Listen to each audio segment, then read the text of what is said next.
when last we left our fearless explorers, we were given a new assignment. We had received our first message from the stars to Earth specifically. Yeah. There were these highfalutin aliens with an elvish-sounding name. I can't remember what it was. Ehiri. Ehiri. The Ehiri. Yeah, the Ehiri.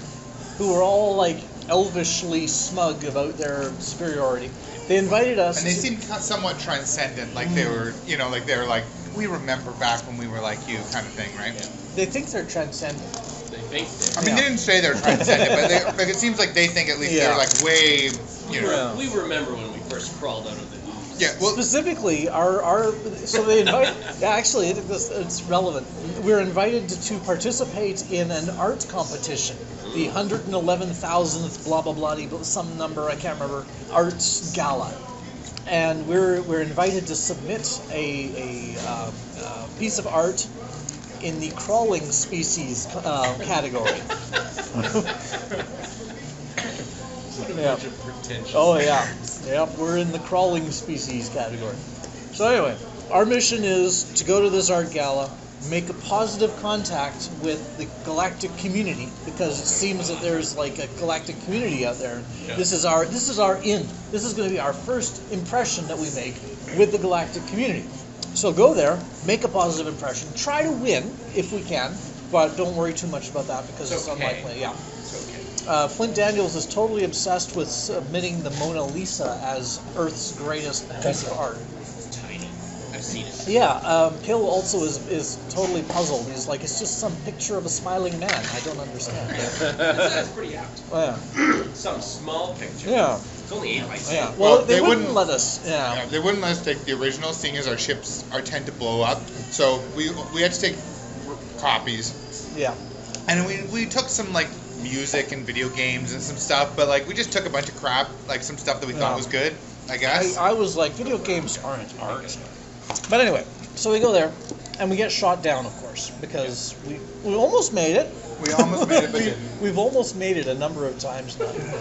But fortunately, what's your success rate? An Ehiri ship intervened before the last blast shattered our vessel and tractored us in and brought us to their space station. It was not a space station. It was a planet, right? Yeah. Mm-hmm. They tractored us in and landed us nicely in this courtyard so that we didn't blow everything up. Yeah. And there was other ships there, and it was like a really pretty courtyard, white tile, and they land us there. It was probably a spherical courtyard, and it had white tile. I say probably a spherical courtyard because their architecture is spheres. Everything that could conceivably be a sphere is a sphere, and they really like their white tiles as well. Is their paper spherical? I don't know. We haven't seen any of their paper. Does it have the corners cut off? Space paper! So yeah, we land, or are landed. Everything sounds better time in front of it. Time paper. And then we are greeted by, what was its name? That little rodent thing. Yes, I'm trying to find it, but I might need a minute here. What year is this taking place? So, I think it's something like 200 years in the future relative to our time. So it'll be like 2200 or something. Yeah. Humans have just started exploring. Yeah. Have turmoil on Earth at that point. So yeah, we're greeted by, there's all these little floating silver spheres that are like, they seem to be doing the servitor stuff like their robot thingies. And then there's this little adorable white rodent thing with giant, liquid eyes and all that sort of thing. I can't remember what its name was. Some trilling like Mogwai type name. Yeah. And it greets us with like, oh, it's so wonderful to meet you. I've been designated as your guide and interpreter to this, like that, blah blah blah. So yeah, this little thing is not an Ehiri. Let's see, there's the Ehiri, and then what is the other? It starts with an S. The suzerain. Suzerain. So yeah. Yeah. Well, yeah, you're talking about the warning it gave us? Yeah, it gave it, so it's going to give us like a tour of the place and show us around, show us some of the art, show us some of the other species that are here to participate in the gala. And they mention, are the suzerain the people that run this planet, or? I think that they are, but it's not entirely clear. Yeah. I think that. So yeah, the Ehiri might not be the ones that are actually in charge of this planet. It might be this other group called the suzerain. Yeah. And this little rat thing warns us that if you ever encounter suzerain, do not look at them. Do not perceive them. It is fatal. That's the little creature. Yeah, the little rat thing. No, this is Liko, the little Liko, creature who's yes. our guide. Adorable. Yes. And I keep calling him. So fluffy. I keep calling him the little rat thing to try and keep everyone from getting suckered in. Too but late. They But- were just instantly suckered in. he's really cute. Don't think of him as a little rat thing. He's a cute little guy. And, Adorable. And killer. he warns us, if you see a suzerain, put your eyes down, because Yeah. looking at them is lethal. Yeah. And so we start touring around a bit, and we're asking Liko, questions about what sort of art is likely to win, and that sort of thing. Yeah. So that we can put our best foot forward, because we Like, I want to don't make know a if I good can- impression. Take the full ratio of. So we get on board this spherical elevator. I don't know what else happened before the elevator. 'cause Nothing, that's but kind of just in response to what you said, you were asking, whoa, what other stuff is done well in the past? And then they're like, because we're like thinking, we're like, we yeah. brought the Mona Lisa, I could do some Klingon chanting. And they're like, oh yeah, well, a couple of years ago, see that moon? That was the entry that won, 5 years ago. See the big fancy extra moon Yeah. in the sky. the largest purple one. That's the entry that won. Brought a moon. Someone brought a moon. There was a few other of that magnitude. I can't Yeah. remember any except for the moon. Yeah. But Yeah. And I think, was it before the elevator we went to see that sculpture that? oh yeah, before. Yeah, there was a telepathic sculpture that looked like different things to different people. Yeah, he took us to see it because it's one of his favorites. It didn't win, Yeah. but it was one of his favorites. Yeah. And so they took us to this room, and there was Yeah, actually a whole bunch of aliens in there. Yeah, and the more people that were looking at this telepathic statue at a time, it was more complicated looking and sort of hard to see. So they were like, everyone avert your eyes and look at it one at a time. So we each looked at it and we each saw, some things that were like weird aliens of various sorts. So if Phil- two people looked at it at the same time, would it try to seize both of them? I don't know exactly what was going on. It was just sort of hard to describe when more people were looking at it or something. But yeah, each person that looked at it saw this different weird alien. Phil looked at it and he was like, it looks like a normal human. I don't understand. I think it was a human that had like hands for legs or something. Yeah, And it he's was- like, well, it's just a human. it What's was- special about this? Yeah. In that room, and also Liko said that the reason this thing didn't win was because it suffered a malfunction that like turned it hostile or something, and it killed a bunch of people or something. Wow. And- Instant disqualification. And I think that actually bumped it up in the ranks or something yeah, like that. that didn't happen until after the competition, and then after the yeah. competition that happened, and they're like, yeah, it might have won if that had happened before the competition. Yeah.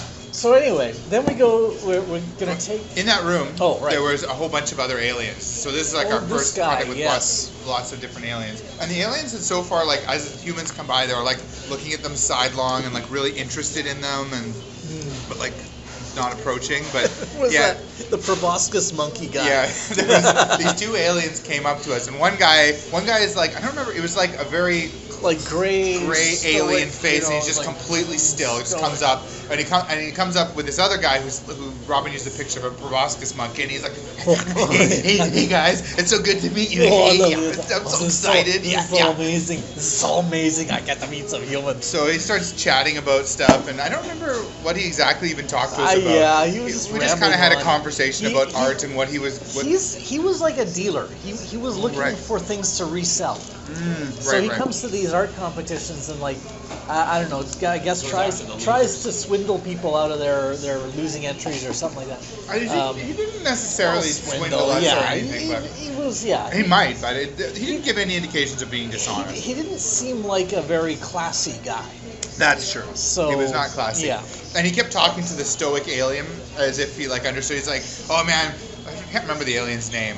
Joe, I don't know what it was. Joe and I are so excited to meet you humans, aren't you, Joe? Joe just doesn't move at all. Totally. Yeah, and whatever. He just kept responding to Joe as if Yeah. Joe was talking to him, but Yeah. Joe just stays there silently. So eventually we kind of blow this guy off. It's like, yeah, okay, yeah, we'll talk to you later.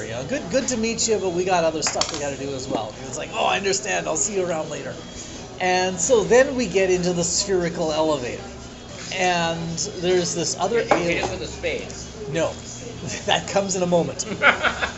And I didn't start it. I'd like to make this very clear. Spade. That sounds so familiar. So anyway, we get into this elevator, and there's this other alien in there who's like this huge spiky crab monster thing, spider crab thing. They called it a Skrillex, I think. Skrillex, yeah, that makes That's a very sense. fitting name. And What was his thoughts on dubstep? we never really got to talk with I'm it. pretty sure They talk Robin was like not dubstep. familiar Really with quiet, that. and So- then just like, She already had to change the name of the planet because she's like, I want to make sure that like the alien names I picked aren't some existing thing. I'm thinking of calling the planet planet Rondar, and the people there are Rondarians. Nope, not that one. Yeah. So Liko, the little shoulder rat, tells us, that's a Skrillex. Be very, very don't interact with it or provoke it in any way. And then Robert, the player, he sneezed.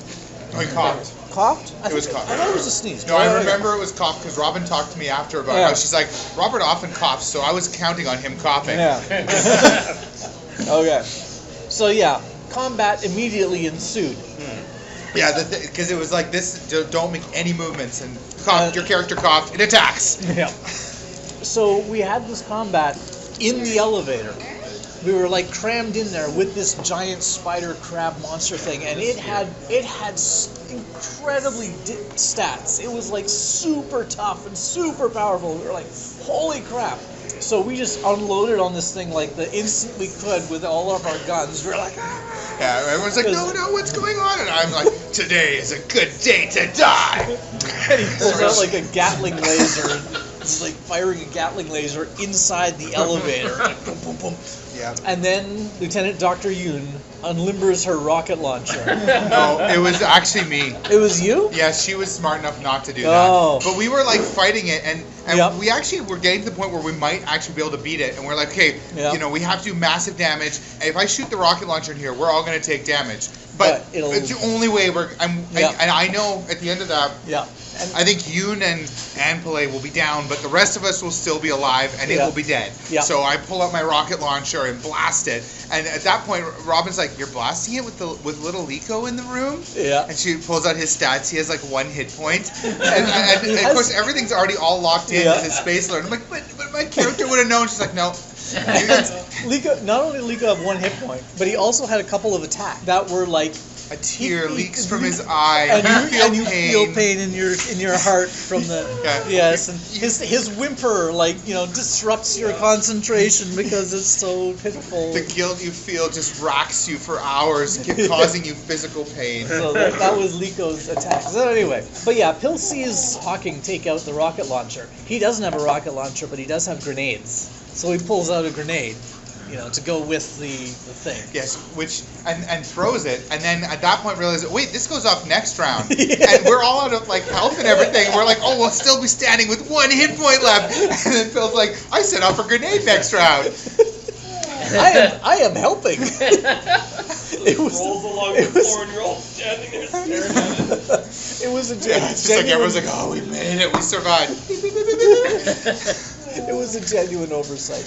Anyway, fortunately, those little silver orbs that have been floating around. Oh, did you mention those already? Yeah, I mentioned them at the beginning that They've there been were like these little- hovering everywhere. Yeah, all silver- these little silver orbs that are like they're just all over the place. So at the last second, these just like with the ship on the way in, just before the last shot hit our ship and we destroyed it, this Ehiri ship showed up to save us. Yeah. This just at the last second, the silver orbs project some sort of force field to protect Liko.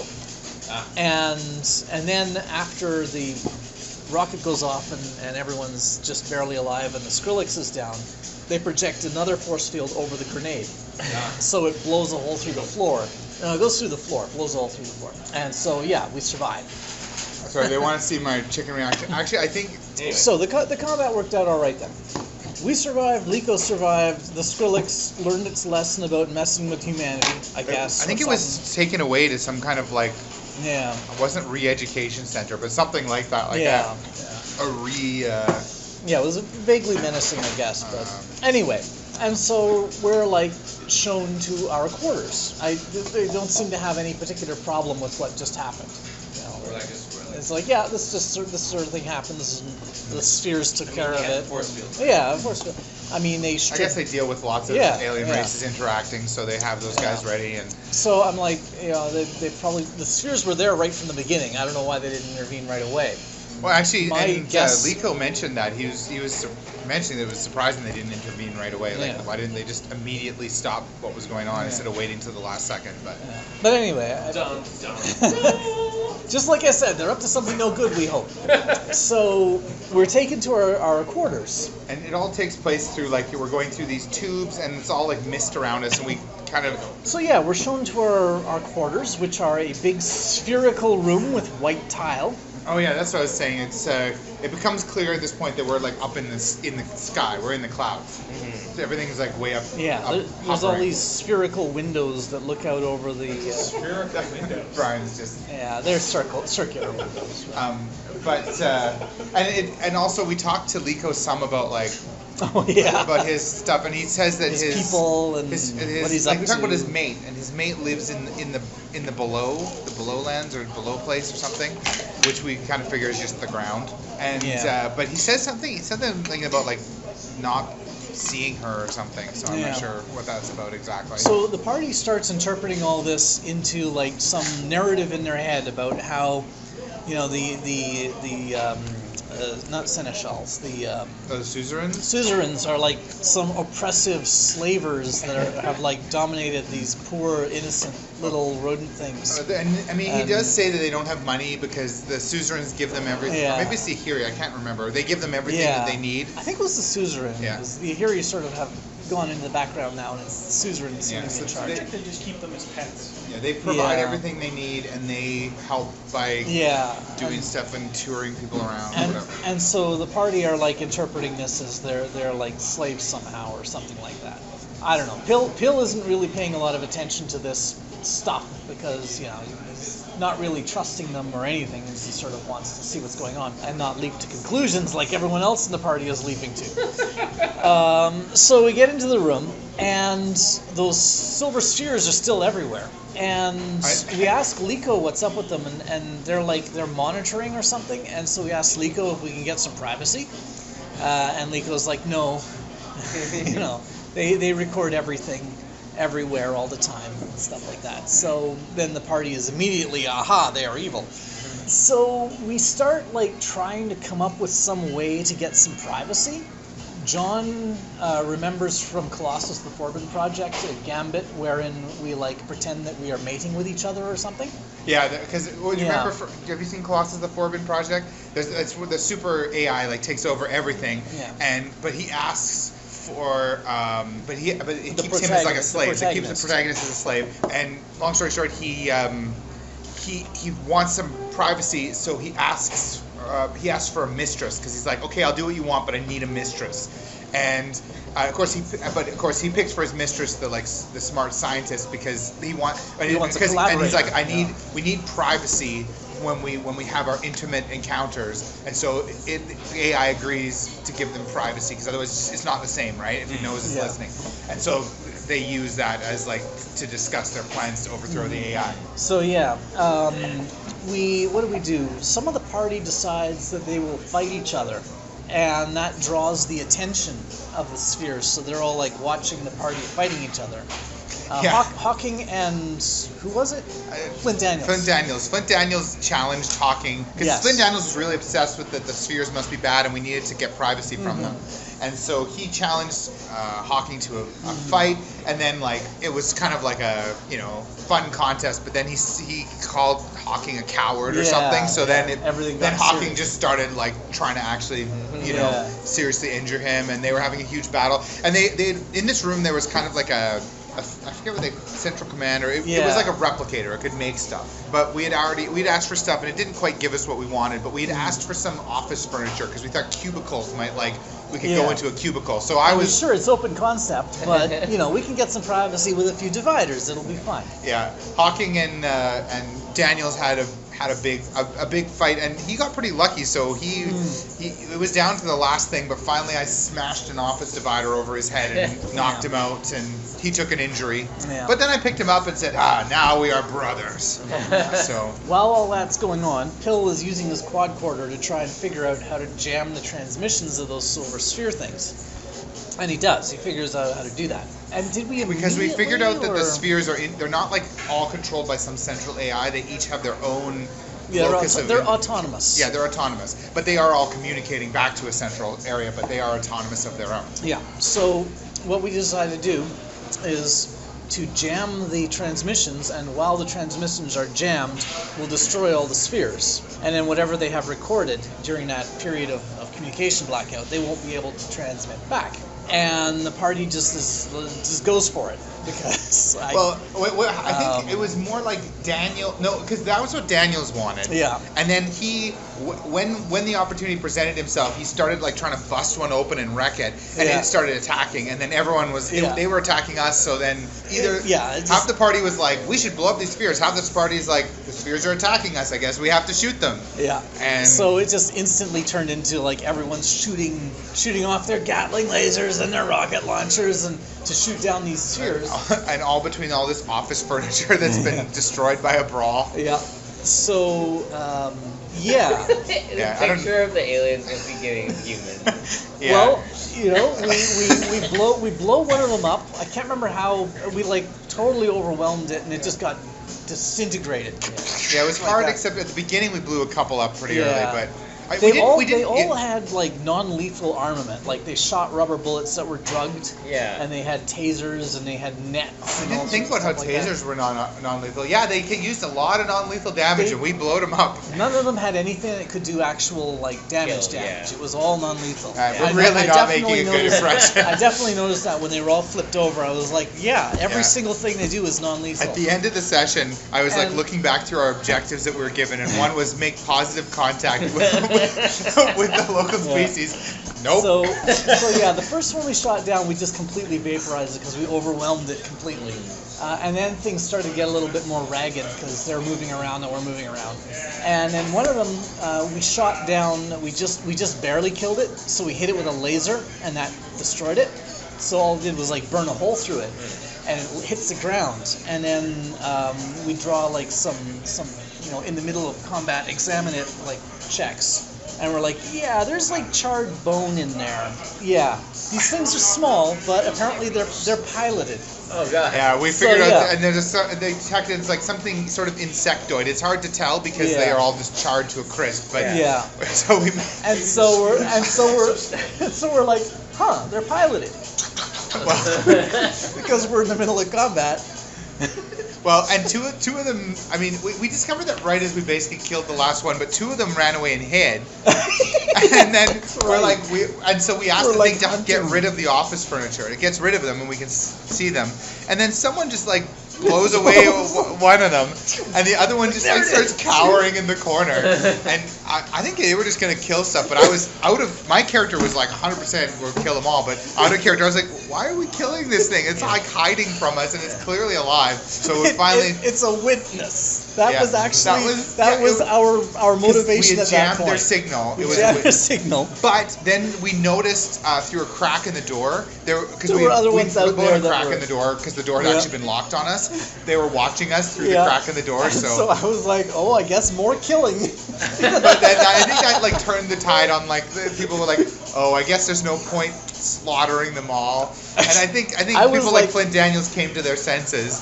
Pill was like, I didn't think this was a good idea, but since we're doing it, we should start killing those now too, because but Just finish no. But they they started trying to communicate with those things because earlier Liko wasn't here, by the way, which I'll explain why in a second because I want to finish this first. But anyway, he had talked to them before, but for some reason the Universal Translator didn't work on him. But they managed to try to get that thing to surrender, and they said, go up and down if you're going to surrender. So it goes up and down. And eventually they started communicating with up and down is yes and a circle is no. Yeah. And so we started interrogating it in that way. And that's actually where the session ended. I requested that the replicator produce a Ouija board. That doesn't really make sense But because it can't. it didn't know how to use it. Right. Stupid alien. And also, the replicator, I asked it for prune juice, and it gave us a glass of water with prunes in it. So A Ouija board is a board with an alphabet on it. That's not complicated. I guess you could just ask for that. Yeah. But yeah, I should also mention that Liko wasn't there because he got a call from his cousin, another cute thing that we saw.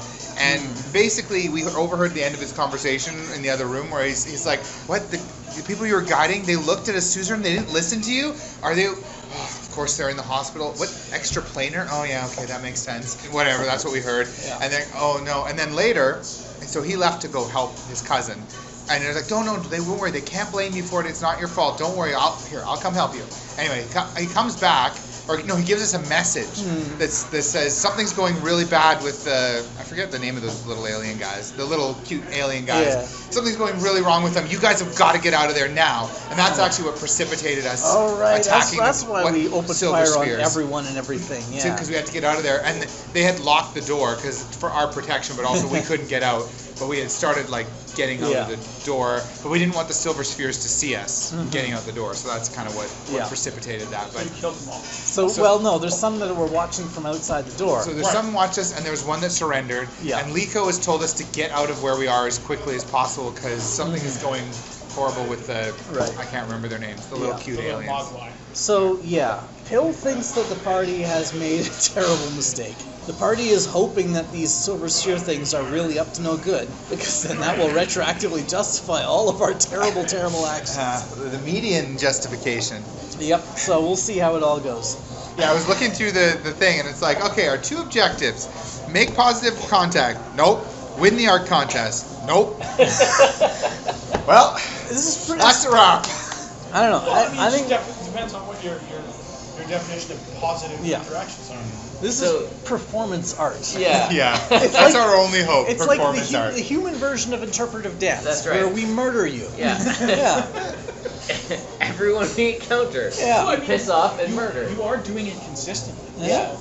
Well, and Robin had special stats for all those silver spheres, so she obviously expected us to attack them. That also helped it, right? Like we started attacking them, they attacked us, and we're like, and she brings out all the cards, and we're like, oh, I guess they're guys to attack now. She but also had stats for Liko. that's true, she did. That's for everything. Yeah. Anticipating Yeah. that crazy adventurers could attack anything. Yeah. Yep. So That's been great. Lieutenant Pill, personal log. Encryption key 1, 2, 3, 4, 5. Well, this is an opportunity. This is a great opportunity. Perhaps I will be able to continue and elaborate on my mission after all.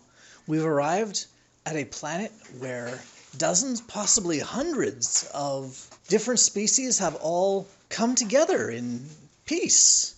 Perhaps the universe isn't riven by violence at every opportunity. Perhaps there is a possibility that a species can come out in the open and associate with other species and not face, mindless aggression. Yes, I'll have to keep an eye out for possible good outcome here. Medical officer's log. We were only here for an art show! Hawking, son of James, Flex Officer's log. I had thought that perhaps Daniels was a patah, considering all of his talk of friendship and peace. But when he swung on that rope and kicked me in the face across the room, I knew he was a brother. You guys are such... Okay. You guys... Okay. Engineering officer's log. You guys... Okay. We come here for an art show. For an art gala. It's supposed to be a nice, pleasant time of good festivities. They're being nice to us. They're being pleasant to us. They're showing us a good time. Our host is like the most adorable thing I've ever seen, and I want one. And you guys just You gotta blow everything up, and why? You just decided you couldn't trust them just because they're watching us, and then you shot them all down. And okay, admittedly, I shot a couple too, but that was out of self-defense because they were attacking me because you started attacking them, and they're like totally afraid of us now. And I was in the middle of sleeping, and you woke me up just so I could start shooting these silver balls, and I don't even know why. What the crap? This is not cool. Personal log, Flint Daniels, Space Ranger. The towering spires of Ehiri are graced with millennia of ancient civilization, a seeming beacon of everything I had hoped for. And yet, the keen eye and quick mind of the Space Ranger detects the foul stench of slavery most vile. In the bowels of this seemingly glorious civilization, tiny, innocent rat creatures fear for their lives. In the very skulking looks of our innocent guide, in the malevolent beeping and featureless mask of the sphere servants of the suzerains, I detect malice. A space ranger will brook no injustice. To strive, to succeed, to reach the unreachable star. The only malice I detect is from my own idiot teammates. Sha-cha keiko, sha-cha keiko, sha-cha keiko, sha-cha keiko.